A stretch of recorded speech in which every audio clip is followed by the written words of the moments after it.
Und diese Jungs hier habe ich schon oft live gesehen, viele von Ihnen wahrscheinlich auch. Ich persönlich war immer begeistert und Brings feiern in diesem Jahr ihr 30-jähriges Bühnenjubiläum. Und eine Doku über die Band ist tatsächlich auch schon im Kino gelaufen. Und wir haben jetzt einen Film aus unserer Rubrik Kölner Köpfe und da dreht sich heute alles um Stefan Brings. Mein Kollege Markus Kehre hat ihn in seinem alten Veedel getroffen. Und ich darf schon mal verraten, wir bekommen gleich teilweise emotionale Einblicke und noch eine schöne Weihnachtsballade mit dazu.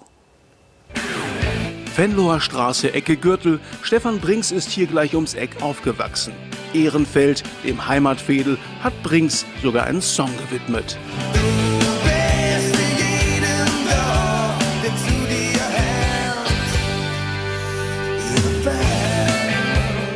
Du bist aufgewachsen in der Nähe, oder? Ja, ein Stückchen hier runter, da kommen wir her, genau. Ja. Hinterm Bahndamm, da kommen wir her.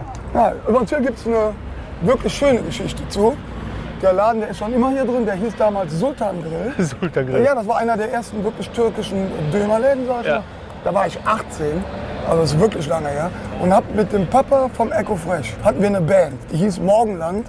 Und dann hat der Nedim gesagt, ich zeige euch jetzt mal was Neues. Da war Döner neu in der Stadt.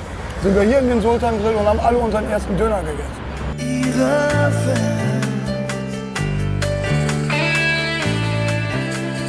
Ja, jetzt sind wir so ein paar hundert Meter von der Venloer entfernt und Ja. hier ist das Allerheiligste. Hier ist das Heiligste, unser Proberaum, unser Lager. Hier können unsere Autos stehen. Und Ja. wir haben auch immer Schiss, dass wir hier mal raus müssen. Das wäre eine Katastrophe. 30 Jahre Brings und mittendrin das Brüderpaar. Der ein Jahr jüngere Stefan überlässt Peter von Beginn an die Frontmannrolle. Das Jubiläum 2021 feiert Brings mit einem Kinofilm und dem Klassikalbum Alles Tutti. Ein Titel, der auf Stefans letzte Wochen so gar nicht passt. Kurz nach dem Sessionsauftakt am 11.11. infiziert er sich mit dem Covid-19-Virus. Du warst doppelt geimpft? Hab mich angesteckt, du merkst es ja nicht direkt. Bin dann 3 Tage später geboostert worden, hatte mich aber schon infiziert und Boostern und Grippeimpfung. Da bin ich schon mit dem Rad in die Eifel und zurück an einem Tag. Und dann Schnelltest gemacht und der war auch wirklich nach ganz zack positiv und dann bin ich in Quarantäne. Wie war denn dein Quarantäneerlebnis? Erste Woche noch okay, zweite Woche? Nee, das war am Anfang, wo ich die Symptome so ein bisschen hatte und mir Sorgen gemacht habe, du weißt ja nicht, was da kommt. Und als es dann besser ging, war es eigentlich ganz angenehm. Stimme? Stimme ist angegriffen, kann auch noch daher kommen. Ich habe zum Beispiel manchmal so meine Wade gefühlt, die wurde dann warm. Wer weiß. Also ich kann allen Leuten da draußen nur sagen, dieser Coronavirus ist jetzt keine Grippe, es ist schon was anderes. Der packt deinen ganzen Körper, von den Zehen bis zum Kopf spürst du das auch. Und ich sage auch nach wie vor, mir ist jetzt auch egal, wenn wieder alle durchdrehen, ich war froh, dass ich geimpft war. Stefan, jetzt Weihnachten, wie wirst du es verbringen? Ruhig oder Familie? Ja, wir sind an einer Familienfeier am Stricken, wie wir das da machen, weil meine Mama da auch hinkommt und die muss man auch ein bisschen schützen, weil die einen Kampf mit dem Krebs, einen gewonnenen Kampf bis jetzt hinter sich hat, aber das reicht jetzt auch.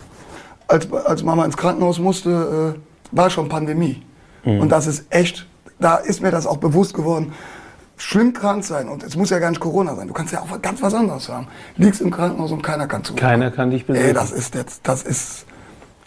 das Allerschlimmste. Mir war das nie so bewusst. Es ist ja auch immer wieder gesagt worden, wie viele Menschen einsam gestorben sind, deren Zeit vielleicht auch sowieso vorbei war, aber wo du dann, oder die dann nur einen aus der Familie noch mal sehen durften. Und also das ist, glaube ich, das absolut Schlimmste daran.